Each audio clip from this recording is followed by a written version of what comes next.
The PrisonPC Prisoner Interactive Learning System delivers television, entertainment, and full desktop computer functionality to prisoners in their classrooms, library, and prison cells.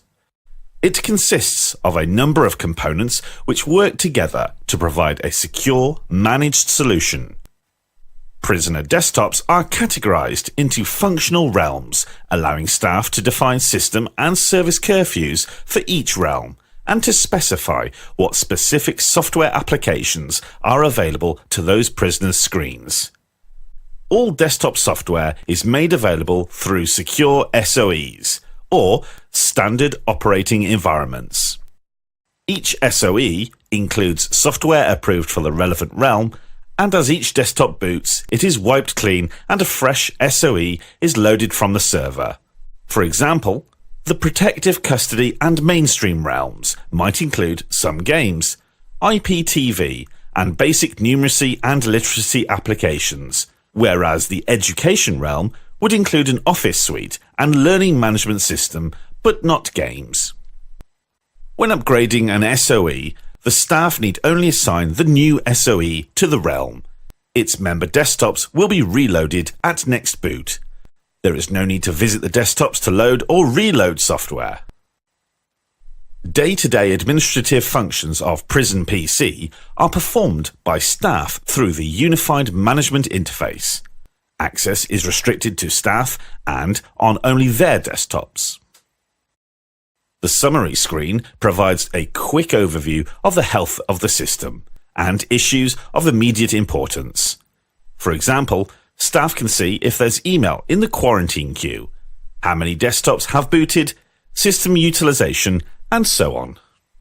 The Realms tab allows staff to configure and control a realm's population of desktops en masse. Perhaps send a message to all desktops or instruct them to shut down. When a realm is created, it is attached to the prisoner or the staff network, and desktops contained in that realm can then only be used on that specific network. The Hosts tab provides access to the list of desktops on PrisonPC. Individual desktops are restricted to one of the two networks and are assigned to a realm. Specific Ethernet switch ports can be locked to a desktop so that inmates can't move computers around, and to stop foreign devices being introduced onto the network. As more desktops are booted, staff can see them progressively appear in the list of available hosts and can then configure them as necessary. Curfews allow staff to define what hours the desktops or associated services may be used. In this example, the inmate realm desktops may boot only between 7:30 AM and close to midnight, and may print only between 10 AM and midday. Through the Users and Groups module, staff can reset the inmate's password, browse their documents, access their email, and lock or unlock their account. Within the Web Filtering module, staff can define which web pages the inmates are permitted to access and which subpages of those are restricted. Staff can also restrict pages to specific users or groups. Each inmate has a list of email addresses for those people whom they're permitted to communicate with. In some facilities, this list would mirror the policy for telephone contacts, likely including their partner, lawyer, parents, or children. Prior to delivery to the intended recipient, all email is processed by PrisonPC through a set of strict filters. Email messages which fail any one of these filters will be quarantined for review by staff. In addition to the personal whitelists, all email messages must pass the common filters, including filter keywords, attachment type, email size, and so on. Through the email quarantine, staff can approve or reject email which has been caught by the automated filters. A brief summary shows why that particular email was quarantined, and, after review, staff can then allow the email to be delivered or reject it. In this example, the email failed the keyword filter because the sender used an objectionable word. However, it is innocent and hence may be approved. In this example, one inmate attempted to email another. However, as this is not permitted, then the message can be rejected. Unauthorized optical media can be a challenge in a correctional facility, and so PrisonPC allows staff to restrict the use of discs to only those explicitly approved.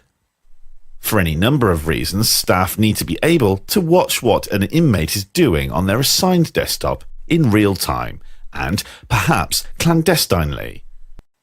Staff can also send a pop-up message to a specific desktop, shut it down or boot it up. If disciplinary action needs to be taken, then it is simple to perform an unscheduled shutdown of any individual desktop or all of the desktops in a realm. In doing so, the staff member can choose to warn the inmates, allowing them to save open documents, or alternatively, an immediate shutdown may be required. Upgrading a single software package on many inmates' desktops would normally be a huge undertaking, requiring many hours of staff effort to retrieve them from the general inmate population, apply the update, and return the computer safely. PrisonPC, however, allows staff to select a realm, which may contain many desktops, and apply the update remotely without the awareness of the inmates. Updates can be reversed just as quickly and efficiently. PrisonPC allows inmates to view common free-to-air television channels. Staff can block individual programs which are not permitted by policy.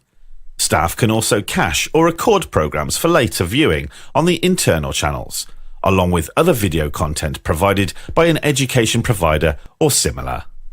Thank you for your time. We hope this brief overview has been informative. Please contact us for more details and be sure to click the subscribe button to stay up to date with our latest videos on secure computing and in-cell technologies for correctional facilities.